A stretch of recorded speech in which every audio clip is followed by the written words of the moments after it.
ದೇಹದ ಎಚ್ಚರಿಕೆ, ನೀರು ಕಡಿಮೆ ಕುಡಿದರೆ ದೇಹ ಕೊಡುವ ಸೂಚನೆಗಳು. ನೀವು ದಿನವಿಡೀ ಕೆಲಸದಲ್ಲಿ ಬ್ಯುಸಿಯಾಗಿರುತ್ತೀರಾ. ಬೆಳಗ್ಗೆ ಎದ್ದ ತಕ್ಷಣ ಚಹಾ ಅಥವಾ ಕಾಫಿ, ನಂತರ ಕೆಲಸ, ಮೊಬೈಲ್, ಪ್ರಯಾಣ, ಹೀಗೆ ದಿನ ಕಳೆಯುತ್ತದೆ. ಆದರೆ ಒಂದು ವಿಷಯ ಮಾತ್ರ ಮರೆತು ಹೋಗುತ್ತದೆ. ನೀರು ಕುಡಿಯುವುದು. ಬಾಯಾರಿಕೆ ಬಂದಾಗ ಕುಡಿದರೆ ಸಾಕಲ್ಲವಾ ಎಂದು ನಾವು ಅಂದುಕೊಳ್ಳುತ್ತೇವೆ. ಆದರೆ ದೇಹದಲ್ಲಿ ನೀರಿನ ಕೊರತೆ ಹೆಚ್ಚಾದಾಗ ದೇಹ ಕೆಲವೊಮ್ಮೆ ಸಣ್ಣ ಸಣ್ಣ ಸೂಚನೆಗಳನ್ನು ಕೊಡಲು ಆರಂಭಿಸುತ್ತದೆ. ಆ ಸೂಚನೆಗಳನ್ನು ನಾವು ನಿರ್ಲಕ್ಷಿಸಿದರೆ ಏನಾಗಬಹುದು? ಇಂದಿನ ವಿಡಿಯೋದಲ್ಲಿ ನೀರು ಕಡಿಮೆ ಕುಡಿದಾಗ ದೇಹ ನೀಡಬಹುದಾದ 7 ಸಾಮಾನ್ಯ ಸೂಚನೆಗಳ ಬಗ್ಗೆ ಸರಳವಾಗಿ ತಿಳಿದುಕೊಳ್ಳೋಣ. ಒಂದು ಸಣ್ಣ ಕಥೆ. ಒಬ್ಬ ಯುವಕನನ್ನು ಕಲ್ಪಿಸಿಕೊಳ್ಳಿ. ಬೆಳಗ್ಗೆ ಅಲಾರಂ ಹೊಡೆಯುತ್ತದೆ.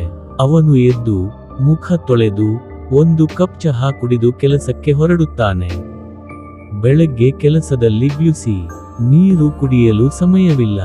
ಮಧ್ಯಾಹ್ನ ಊಟ ಮಾಡುತ್ತಾನೆ. ಮತ್ತೆ ಕೆಲಸ. ಸಂಜೆ ಹೊತ್ತಿಗೆ ತಲೆ ಸ್ವಲ್ಪ ಭಾರವಾಗಿರುವಂತೆ ಅನಿಸುತ್ತದೆ.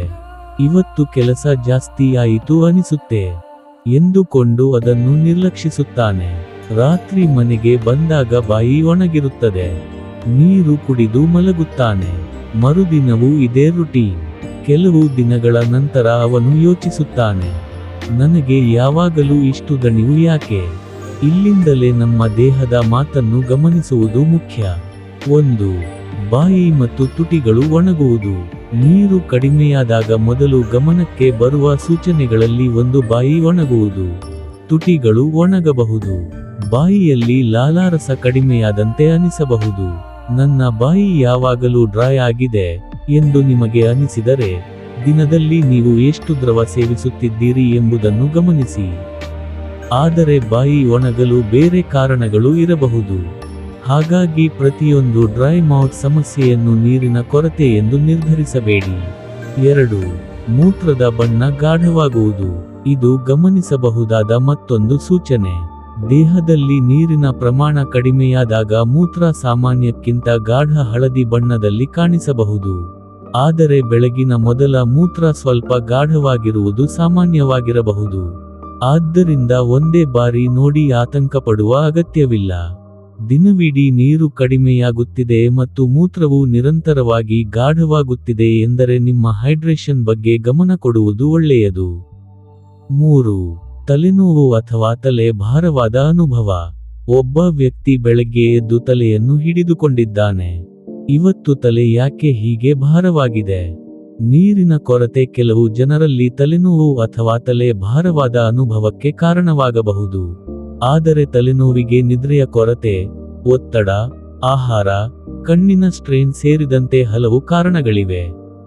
ಆದ್ದರಿಂದ ನೀರು ಕುಡಿದರೆ ಪ್ರತಿಯೊಂದು ತಲೆನೋವು ಸರಿಯಾಗುತ್ತದೆ ಎಂದು ಭಾವಿಸಬಾರದು. 4. ದಣಿವು ಮತ್ತು ಶಕ್ತಿ ಕಡಿಮೆಯಾದಂತೆ ಅನಿಸುವುದು. ಇದು ಬಹಳ ಜನ ನಿರ್ಲಕ್ಷಿಸುವ ಸೂಚನೆ. ಬೆಳಗ್ಗೆ ಎದ್ದರು, ಇನ್ನೂ ನಿದ್ದೆ ಬರುತ್ತಿದೆ, ಕೆಲಸ ಮಾಡಲು ಕುಳಿತರು, ದೇಹದಲ್ಲಿ ಎನರ್ಜಿ ಇಲ್ಲ ಎಂದು ಅನಿಸಬಹುದು. ನೀರಿನ ಕೊರತೆ ದೇಹದ ಸಾಮಾನ್ಯ ಕಾರ್ಯಗಳ ಮೇಲೆ ಪರಿಣಾಮ ಬೀರಬಹುದು ಮತ್ತು ಕೆಲವರಿಗೆ ದಣಿವಿನ ಅನುಭವವಾಗಬಹುದು. ಆದರೆ ನಿರಂತರ ಆಯಾಸಕ್ಕೆ ಅನೇಕ ಕಾರಣಗಳಿವೆ. ಆದ್ದರಿಂದ ಇದು ಪದೇ ಪದೇ ಕಂಡುಬಂದರೆ ಕಾರಣವನ್ನು ಹುಡುಕುವುದು ಮುಖ್ಯ. 5.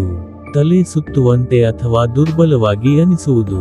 ಒಬ್ಬ ವ್ಯಕ್ತಿ ಹಾಸಿಗೆಯಿಂದ ಬೇಗನೆ ಎದ್ದು ನಿಂತಾಗ ಕೆಲವು ಕ್ಷಣ ತಲೆ ಸುತ್ತಿದಂತೆ ಗೋಡೆಯನ್ನು ಹಿಡಿದುಕೊಳ್ಳುತ್ತಾನೆ. ಇಂತಹ ಸಂದರ್ಭದಲ್ಲಿ ತಕ್ಷಣ ಕುಳಿತುಕೊಳ್ಳುವುದು ಅಥವಾ ಸುರಕ್ಷಿತವಾಗಿ ನಿಲ್ಲುವುದು ಮುಖ್ಯ.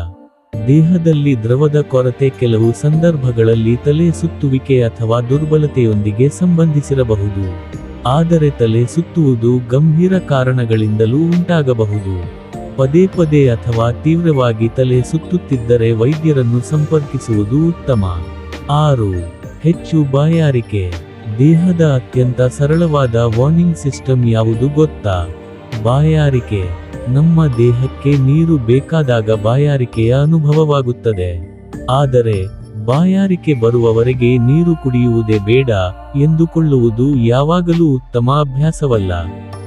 ವಿಶೇಷವಾಗಿ ಬಿಸಿಲು, ವ್ಯಾಯಾಮ, ಹೆಚ್ಚು ಬೆವರುವುದು ಅಥವಾ ಅನಾರೋಗ್ಯದ ಸಂದರ್ಭಗಳಲ್ಲಿ ದೇಹಕ್ಕೆ ದ್ರವದ ಅವಶ್ಯಕತೆ ಹೆಚ್ಚಾಗಬಹುದು. ಆದ್ದರಿಂದ ದಿನವಿಡೀ ನೀರು ಕುಡಿಯುವುದನ್ನು ಮರೆತೇ ಬಿಡಬೇಡಿ.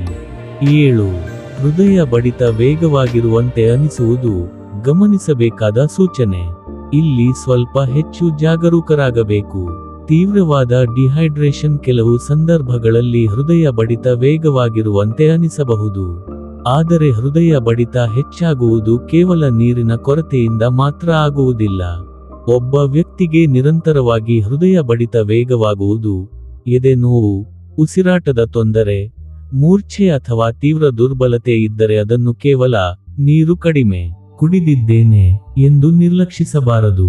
ತಕ್ಷಣ ವೈದ್ಯಕೀಯ ಸಹಾಯ ಪಡೆಯಬೇಕು. ಹಾಗಾದರೆ ಎಷ್ಟು ನೀರು ಕುಡಿಯಬೇಕು? ಇಲ್ಲಿ ಒಂದು ಮುಖ್ಯ ವಿಷಯ. ಎಲ್ಲರಿಗೂ ಒಂದೇ ಪ್ರಮಾಣದ ನೀರು ಬೇಕು ಎಂದು ಹೇಳಲು ಸಾಧ್ಯವಿಲ್ಲ.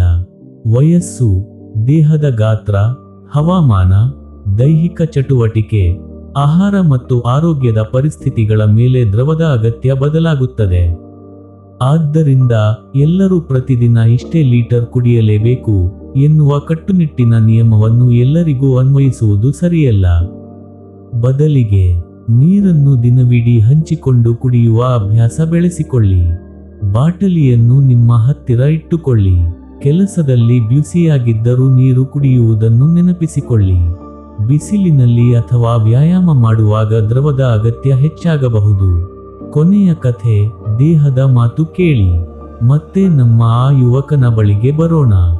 ಒಂದು ದಿನ ಅವನು ತನ್ನ ದಿನಚರಿಯನ್ನು ಗಮನಿಸಲು ಪ್ರಾರಂಭಿಸುತ್ತಾನೆ. ಬೆಳಗ್ಗೆ ಎದ್ದ ನಂತರ ನೀರು ಕುಡಿಯುತ್ತಾನೆ. ಕೆಲಸದ ಮೇಜಿನ ಬಳಿ ನೀರಿನ ಬಾಟಲಿ ಇಡುತ್ತಾನೆ. ದಿನವಿಡೀ ನಿಯಮಿತವಾಗಿ ನೀರು ಕುಡಿಯುವುದನ್ನು ಮರೆಯುವುದಿಲ್ಲ. ಬಾಯಾರಿಕೆ ಬಂದಾಗ ನಿರ್ಲಕ್ಷಿಸುವುದಿಲ್ಲ. ಕೆಲವು ದಿನಗಳ ನಂತರ ಅವನು ತನ್ನ ರುಟೀನ್ ಬಗ್ಗೆ ಹೆಚ್ಚು ಜಾಗರೂಕನಾಗುತ್ತಾನೆ. ಇಲ್ಲಿ ಮುಖ್ಯವಾದದ್ದು, ನೀರು ಒಂದು ಸಾಮಾನ್ಯ ಪಾನೀಯವಲ್ಲ. ನಮ್ಮ ದೇಹದ ಅನೇಕ ಕಾರ್ಯಗಳಿಗೆ ನೀರು ಅಗತ್ಯ. ಆದರೆ ದೇಹ ಕೊಡುವ ಪ್ರತಿಯೊಂದು ಲಕ್ಷಣಕ್ಕೂ ಒಂದೇ ಕಾರಣ ಎಂದು ನಿರ್ಧರಿಸಬಾರದು. ನಿಮ್ಮ ದೇಹದ ಸೂಚನೆಗಳನ್ನು ಗಮನಿಸಿ. ಅವು ನಿರಂತರವಾಗಿದ್ದರೆ ಅಥವಾ ತೀವ್ರವಾಗಿದ್ದರೆ ಸರಿಯಾದ ವೈದ್ಯಕೀಯ ಸಲಹೆ ಪಡೆಯಿರಿ. ಅಂತಿಮವಾಗಿ, ನಿಮ್ಮ ದೇಹ ಈಗಾಗಲೇ ನಿಮಗೆ ಏನಾದರೂ ಹೇಳುತ್ತಿರಬಹುದು, ಆದರೆ ನೀವು ಆ ಸೂಚನೆಯನ್ನು ಗಮನಿಸುತ್ತಿದ್ದೀರಾ? ಇಂದಿನಿಂದ ಒಂದು ಸಣ್ಣ ಅಭ್ಯಾಸ ಮಾಡಿ. ನೀರು ಕುಡಿಯುವುದನ್ನು ಮರೆಯಬೇಡಿ. ದೇಹದ ಮಾತನ್ನು ನಿರ್ಲಕ್ಷಿಸಬೇಡಿ. ವಿಡಿಯೋ ನಿಮಗೆ ಉಪಯುಕ್ತವಾಗಿದ್ದರೆ ಲೈಕ್ ಮಾಡಿ, ನಿಮ್ಮ ಕುಟುಂಬದವರಿಗೂ ಶೇರ್ ಮಾಡಿ ಮತ್ತು ಇಂತಹ ಕನ್ನಡ ಆರೋಗ್ಯ ಮಾಹಿತಿಗಾಗಿ ಸಬ್ಸ್ಕ್ರೈಬ್ ಮಾಡಿ.